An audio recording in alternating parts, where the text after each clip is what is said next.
अस्सलाम वालेकुम गाइस, कैसे हैं आप लोग सब। Welcome back to the another vlog. और जी जैसे कि हमारा इस वक्त ट्रिप चल रहा है और ट्रिप से हम निकल चुके हैं वापसी के लिए, क्योंकि काफ़ी टाइम हम लोगों ने गुजार लिया था, बहुत ज़्यादा नहीं, बिकॉज़ 2 डेज़ हम लोगों ने सिर्फ शुग्रान में 2 या 3 नाइट्स थी हमने गुजारी थी। और उसके बाद हम लाहौर आए थे। लाहौर की जो मेरी वीडियोज़ हैं आई डोंट नो कहाँ हैं, डिलीट हो गई या व्हाटएवर जो भी हो गया उनके साथ। अब ये वापसी की वीडियो, वापसी के सफ़र पे रवा दवा है। तो जो मेन मकसद था इन वीडियोज़ को बनाने का वो ये था कि भाई इट्स नॉट नेसेसरी, ना ही ये ज़रूरी है कि आप जो है आफ्टर सी सेक्शन या आप अपनी या फिर आप अपनी डिलीवरी के बाद जो है वो कुछ नहीं कर सकते और आपने हर हाल में सिर्फ़ और सिर्फ रेस्ट ही करना होता है। क्योंकि ऐसे भी लोग होते हैं जिनके पास कोई सपोर्ट नहीं होती, कोई हेल्प नहीं होती, बट वो भी चल रहे होते हैं, वो भी अपना काम कर रहे होते हैं, जैसे कि मैं थी।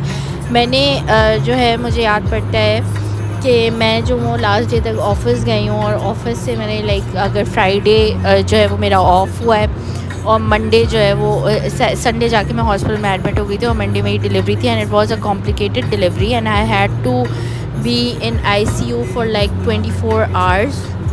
तो कॉम्प्लिकेशंस जो है वो हर किसी के साथ होती हैं, बट वो डिपेंड करता है कि कुछ लोग बहुत ज़्यादा शो ऑफ़ करते हैं और कुछ बिल्कुल शो नहीं करते। सो मेरे केस में ऐसे ही था कि मुझे कोई शौक़ नहीं था कि मैं हर एक को अपने मसले मसाइल बताऊं, because I had a very tough pregnancy, बहुत ही ज़्यादा टफ़ प्रेगनेंसी थी जिसमें मुझे हेपेटाइटिस ए भी हुआ। हेपेटाइटिस के साथ साथ मुझे जो है वो हाई ब्लड प्रेशर का बहुत ज़्यादा इशू था।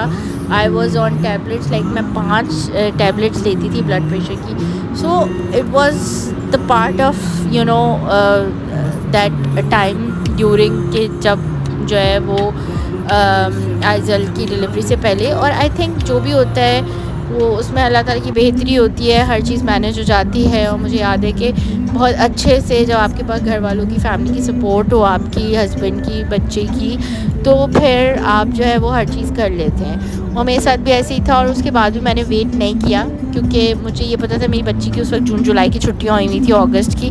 तो मुझे ये था कि यार ये जो है वो बेचारी कहीं पे भी नहीं गई है, तो मैंने अपनी चीज़ों को को पीछे रख के मैंने ये डिसाइड किया कि यार चलते हैं किसी कहीं ट्रिप करके आते हैं। हालांकि मेरे लिए उस वक्त इतना लंबा बैठना, ट्रैकिंग करना, ये सारी चीज़ें बहुत बहुत ज़्यादा मुश्किल थी, बट मैंने वो चीज़ की। और इंसान अपने बच्चों के लिए, अपनी फैमिली के लिए ये सारी चीज़ें करता है। तो खैर फाइनली हम अपने घर वापस आ चुके हैं और ये आप देख रहे हैं कि ये आइज़ल के जो है वो मैं नील्स कट कर रही हूँ, क्योंकि पूरे ट्रिप पे जो है ना वो मैं ये नहीं कर सकी थी। और भाई बच्चों के तो जो नाखून होते हैं ना वो ऐसे होते हैं तलवार की तरह तेज़।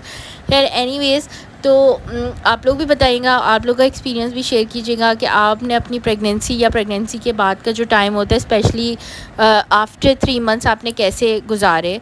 मेरे पास बहुत ऑप्शन थे, मैं चाहती तो जॉब छोड़ सकती थी, मैं चाहती तो जो है वो उसके बाद अपने बच्चे पे टाइम दे सकती थी, लेकिन मेरे ख़्याल में आजकल का जो टाइम है उसमें बहुत मुश्किल हो जाता है एक इंसान का मैनेज करना। तो आई थिंक हम सबको ये सोचना चाहिए और अपनी फैमिली को सपोर्ट करना चाहिए। नेक्स्ट वीडियो में मिलेंगे, तब तक के लिए टेक केयर, बाय बाय, अल्लाह हाफ़िज़।